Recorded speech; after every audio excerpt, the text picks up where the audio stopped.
बड़ी खबर सामने आ रही है। 3 दिसंबर को किस्मत की पेटियां खुलने वाली हैं। 327 टेबल पर 412 राउंड में 199 प्रत्याशियों की जीत और हार तय होने वाली है। सुबह 8 बजे जहां पोस्टल बैलेट की गिनती शुरू होगी, तो आधे घंटे बाद सुबह 8:30 बजे ईवीएम की काउंटिंग शुरू हो जाएगी। सबसे पहले किशन पोल के नतीजे सामने आएंगे। कारण सिंपल सा है, मतदाता सबसे कम है। सबसे देरी से झोटवाड़ा के नतीजे सामने आएंगे। कारण सिंपल सा है, क्योंकि मतदाता सबसे ज्यादा है। सबसे कम 16 राउंड किशन पोल में होंगे गिनती के।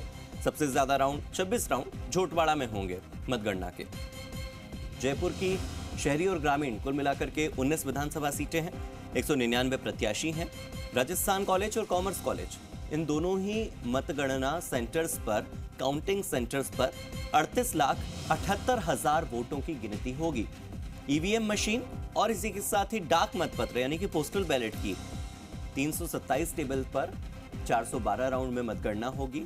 राजस्थान कॉलेज में जहां 18,93,063 मतों की मतगणना होगी, तो वहीं कॉमर्स कॉलेज में 19,41,344 मतों की गणना होगी।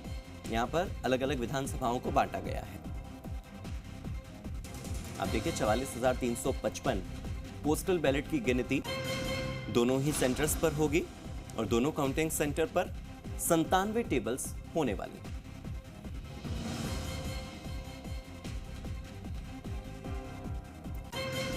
मेरे सहयोगी दीपक गोयल जुड़ गए हैं, सीधे दीपक का रुख कर लेते हैं। दीपक, आप मुझे यह भी बताइएगा कि 2 मतगणना सेंटर हैं, किस तरह से डिवाइडेशन हुआ है दोनों मतगणना सेंटर्स पर अलग अलग विधानसभाओं का? क्योंकि शहरी जो विधानसभाएं हैं उनकी गिनती अलग जगह होने वाली है, ग्रामीण जो है उनकी गिनती अलग जगह होने वाली है, तो ये डिवाइडेशन कैसा है ये भी बताइए मुझे। मैं आपकी जानकारी दुरुस्त कर दूं हार्दिक, ऐसा नहीं है कि ग्रामीण और शहरी विधानसभा क्षेत्रों का अलग अलग डिवाइडेशन किया है। 9 विधानसभा क्षेत्र रहते हैं राजस्थान कॉलेज में, जिसकी मतगणना होगी जयपुर जिले के। इसमें ग्रामीण का कोटपुतली भी आता है और कह सकते हैं कि बगरू भी आता है, झोटवाड़ा का भी ग्रामीण बाहुल्य पड़ता है। और जो कॉमर्स कॉलेज है उसमें 10 विधानसभा क्षेत्रों की मतगणना होगी, जिसमें शहरी क्षेत्र भी है और ग्रामीण क्षेत्र भी है। तो ये जो मिक्स किया गया है, इसका आधार क्या है दीपक? डिवाइडेशन का आधार कुछ है?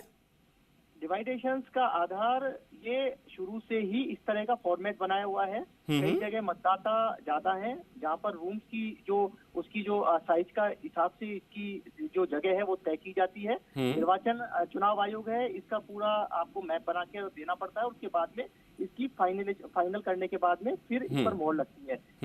अभी तक के जितने चुनाव हुए हैं उसमें इसी तरह से मतगणना का फॉर्मेट बना है।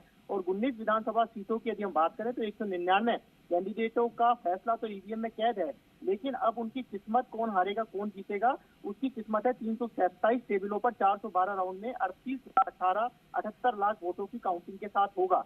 सबसे कम मतदाता, सबसे कम कह सकते हैं, सबसे कम जो राउंड है वो किशन पोल में है, जिसमें सबसे पहले रिजल्ट आएगा और सबसे ज्यादा बूथ हैं और सबसे ज्यादा मतदाता और सबसे ज्यादा राउंड झोटवाड़ा विधानसभा में है, तो उसका रिजल्ट सबसे लेट आएगा। राजस्थान कॉलेज में 9 विधानसभा सीटों के 103 कैंडिडेटों का भाग्य का फैसला ईवीएम और डाक मतपत्रों की 157 टेबलों पर 203 राउंड में होगा।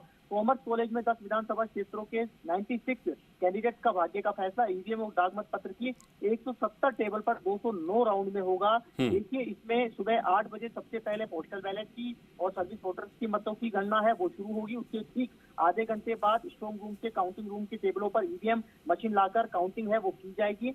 जयपुर जिले में 37,38 कह सकते हैं 38 जो कर्मचारी हैं उन्होंने पोस्टल बैलेट के जरिए मतदान किया है। 7,050 ऐसे मतदाता हैं जो बुजुर्ग, दिव्यांग, जिन्होंने घर बैठे वोटिंग की है। और आवश्यक सेवा वाले 267 मतदाता हैं जिन्होंने मतपत्र के जरिए वोटिंग की है। तो इस तरीके से 44,355 डाक मतपत्रों से गिनती होगी 94 टेबल पर, और साथ में प्रत्येक टेबल पर 500 डाक मतपत्र गिने जाएंगे। इसके अलावा 10,413 वोटर्स हैं, उनके जो वोट हैं 7:59 तक यदि रिटर्निंग अधिकारी के पास पहुंच जाते हैं ईपीसीएस से, तो उनकी काउंटिंग होगी। उनमें से कितने आएंगे ये 3 तारीख को सुबह 8 बजे तक पता चलेगा। लेकिन इतना जरूर है कि दीपक, पोस्टल बैलेट को गिनने की टेक्निक और ईवीएम मशीनों के वोटों के गिनने की टेक्निक दोनों अलग अलग होती है, तो रुझानों में भी क्या समय लग सकता है? क्या पोस्टल बैलेट के जो रुझान है वो देरी से आएंगे और 8:30 बजे से जो वोटिंग की गिनती शुरू होगी ईवीएम मशीन की, उसके रुझान बहुत तेजी से आने लगेंगे, ऐसा कुछ है क्या?